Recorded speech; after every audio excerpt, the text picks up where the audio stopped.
Samedi 7 mars, au Jardin de l'Empereur à Ajaccio, Global Housekeeper et les conseils citoyens des Cannes et du quartier ont mené une opération poubelle. On est à combien, Hicham? 4,32. 4,32. Près de 12 kilos de déchets divers ont été pesés puis triés en fonction des valorisations possibles. Tout ça, on peut le remettre dans l'emballage. Et les cotons-tiges, ça va pas dans les ordures ménagères? Vérifiez sur l'application HL. Le coton-tige. Alors ça, c'est un sac qui est très intéressant parce qu'il n'y a que des biodéchets. C'est-à-dire que le tri a été fait par un citoyen, mais comme il n'y a pas de collecte au porte-à-porte, il met ça dans les ordures ménagères.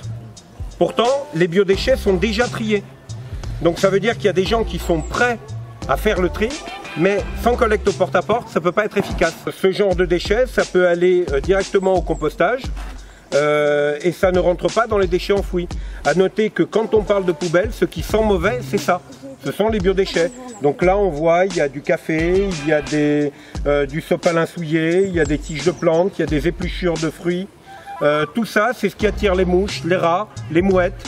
C'est vraiment, le problème sanitaire vient de ces déchets. Et pourtant, c'est ce qui a le plus de valeur. Parce qu'une fois que c'est composté, entre 3 et 6 mois, ça redevient de la terre et les agriculteurs peuvent les acheter. Aujourd'hui, quand on fabrique un produit, on essaye de le vendre, on ne raisonne pas sur le devenir de ce produit une fois qu'il est en fin de vie. On appelle ça une économie linéaire. L'objectif, c'est de rentrer dans le cadre d'une économie circulaire, c'est-à-dire prendre en charge tout le cycle de vie d'un produit, que ce soit de la conception jusqu'à la fin, lorsqu'il devient un déchet, son réemploi ou sa valorisation. Si l'on est capable de faire ça, on règle le problème des déchets, non pas en Corse, mais à l'échelle de la planète. Non, 1 kg, Sur 12 kilos de déchets non triés, il reste 3 kilos d'ordures ménagères résiduelles après tri.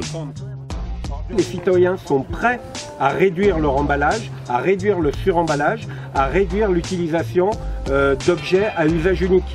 Les politiques et les industriels n'ont pas encore pris la mesure de ce besoin qui est un besoin vital pour la planète, mais également un besoin sanitaire et un besoin de chaque citoyen.